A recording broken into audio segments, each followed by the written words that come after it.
ನನ್ನ ನೆಚ್ಚಿನ ಕೃಷಿ ಬಾಂಧವರೇ, ಹಾಬಿ ಗಾರ್ಡನಿಂಗ್ ಆ್ಯಂಡ್ ಕಲೆಕ್ಷನ್ ಈ ಚಾನಲ್ ನಿಮಗೆ ಮುಗದೊಮ್ಮೆ ಸ್ವಾಗತವನ್ನು ಬಯಸ್ತಿದ್ದೇನೆ.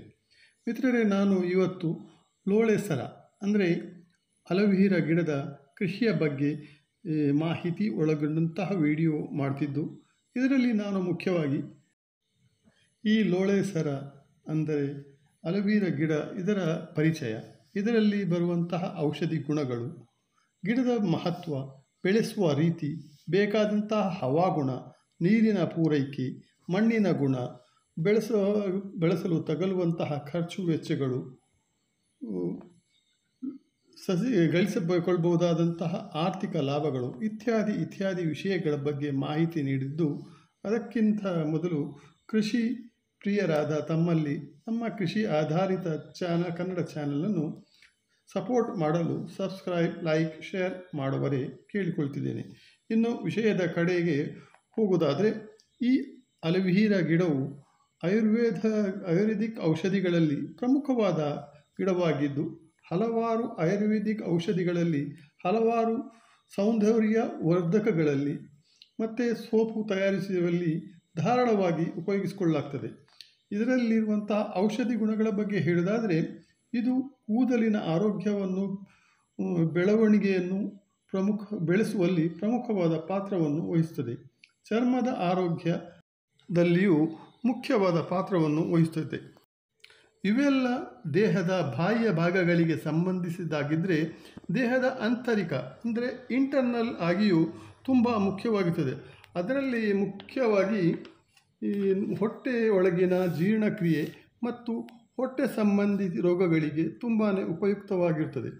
ಇದರ ಶುದ್ಧವಾದ ಒಂದು ಅರ್ಧ kg ಪಲ್ಪ್ ಅಂದರೆ ಅದರ ಎಲೆಗಳ ರಸವನ್ನು ಮತ್ತು ಒಂದು ಅರ್ಧ kgಯಷ್ಟು ಶುದ್ಧ ಬೆಲ್ಲ ಬೆರೆಸಿ 7 ದಿನಗಳ ಕಾಲ ಅದನ್ನು ಶೇಖರಣೆ ಮಾಡಿಟ್ಟುಕೊಂಡು, ನಂತರ 1 ಚಮಚ ಮಧ್ಯಾಹ್ನದ ಊಟದ ನಂತರ ಮತ್ತು ರಾತ್ರಿಯ ಊಟದ ನಂತರ ಸೇವನೆ ಮಾಡಿಕೊಂಡ್ರೆ ಹೊಟ್ಟೆಯಲ್ಲಿರುವಂತಹ ಒಳ್ಳೆಯ ಬ್ಯಾಕ್ಟೀರಿಯಾಗಳು ವೃದ್ಧಿಪಡಿಸಿಕೊಳ್ಳುವಲ್ಲಿ ಮತ್ತು ಹಾಳು ಬ್ಯಾಕ್ಟೀರಿಯಾಗಳನ್ನು ನಾಶಪಡಿಸುವಲ್ಲಿ ಪ್ರಮುಖವಾದ ಪಾತ್ರ ವಹಿಸ್ತದೆ.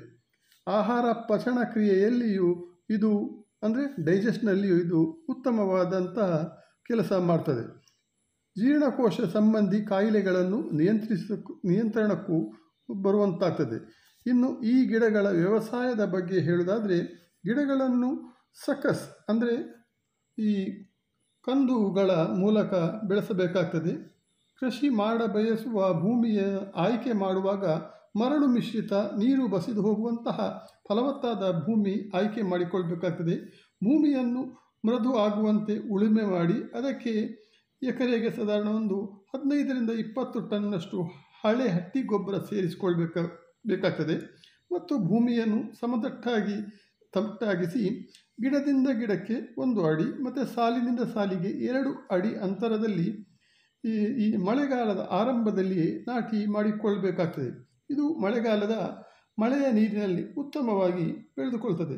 ನಂತರ ಬೇಸಿಗೆಯಲ್ಲಿ ಅಲ್ಲಿಯ ಭೂಗುಣ ಮತ್ತು ವಾತಾವರಣವನ್ನು ಅವಲಂಬಿಸಿ ಸ್ವಲ್ಪ ಮಟ್ಟಿನ ನೀರಿನ ಪೂರೈಕೆ ಮಾಡಬೇಕಾಗ್ತದೆ.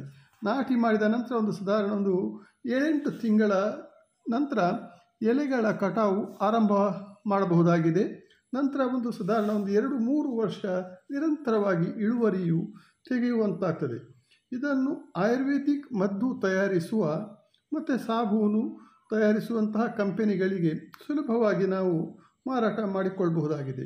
ಇದಕ್ಕೆ ಬೇಕಾದಂತಹ ವಾತಾವರಣದ ಬಗ್ಗೆ ಹೇಳೋದಾದರೆ, ಸಾಧಾರಣ 10 ಡಿಗ್ರಿ ಸೆಲ್ಸಿಯಸ್ನಿಂದ 30 ಡಿಗ್ರಿ ಸೆಲ್ಸಿಯಸ್ ತಾಪಮಾನ ಇದಕ್ಕೆ ತುಂಬಾ ಯೋಗ್ಯವಾಗಿದ್ದು, ಕೆಲ ದಿನಗಳ ಮಟ್ಟಿಗೆ ಈ ಟೆಂಪ್ರೇಚರ್ ಸ್ವಲ್ಪ ಹೆಚ್ಚು ಕಡಿಮೆ ಆದರೂ ಇದು ಸಹಿಸಿಕೊಳ್ತದೆ. ಇಲ್ಲಿ ಬರುವಂತಹ ರೋಗಗಳ ಬಗ್ಗೆ ಹೇಳೋದಾದರೆ, ಇಲ್ಲಿ ಹೇಳಿಕೊಳ್ಳುವಂತಹ ರೋಗಗಳು ಇಲ್ಲವಾದರೂ ಈ ಮಿಲಿಬಗ್ನ ಸಮಸ್ಯೆ ಕೆಲವೊಮ್ಮೆ ಕಾಣಸಿಗ್ತದೆ. ಇದನ್ನು ನಾವು ನೈಸರ್ಗಿಕವಾಗಿಯೇ ನಿಯಂತ್ರಿಸಿಕೊಳ್ಳಬಹುದಾಗಿದೆ.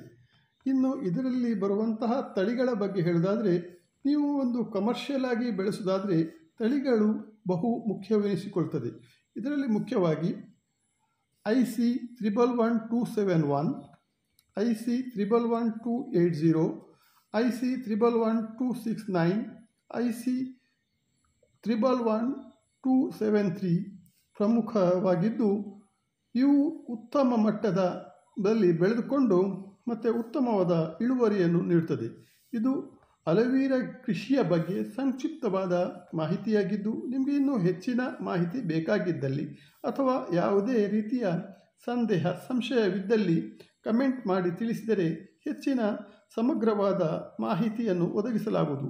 ನಿಮ್ಮ ಅತ್ಯಮೂಲ್ಯವಾದ ಸಮಯ ವಿನಿಯೋಗಿಸಿ ವಿಡಿಯೋ ಆಲಿಸಿದ್ದಕ್ಕೆ ತುಂಬಾ ಧನ್ಯವಾದಗಳು. Thank you very much.